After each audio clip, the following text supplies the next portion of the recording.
ময়মনসিংহে অধিগ্রহণকৃত ভূমি মালিকদের মাঝে চেক হস্তান্তর। এসএফকে মিজানের পাঠানো তথ্যচিত্রে থাকছে ডেস্ক রিপোর্ট। ময়মনসিংহে অধিগ্রহণকৃত ভূমি মালিকদের মাঝে প্রায় 18,836,00,000 টাকার চেক হস্তান্তর করা হয়েছে।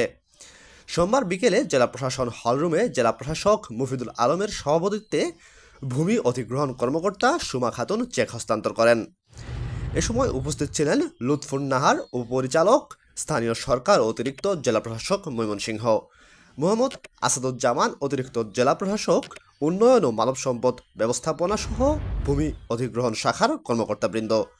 চেক বিতরণ অনুষ্ঠানে অধিগ্রহণ কর্মকর্তা সুমা খাতুন বলেন, ময়মনসিংহ বিভাগ উন্নয়ন কল্পে এই ভূমি অধিগ্রহণ করা হয়, তাই অধিগ্রহণকৃত ভূমি মালিকদের মাঝে এই চেক হস্তান্তর করা হচ্ছে।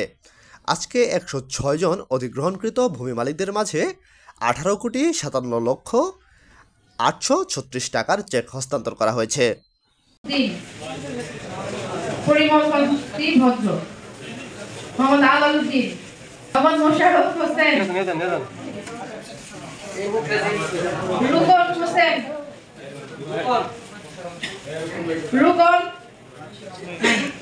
বুলবুল আহমেদ, মোহাম্মদ আব্দুর রহিম, ঠিক আছে, আসুন মাহবুব হোসেন, মোহাম্মদ রনি, ঠিক আছে, মোহাম্মদ সাইফুল।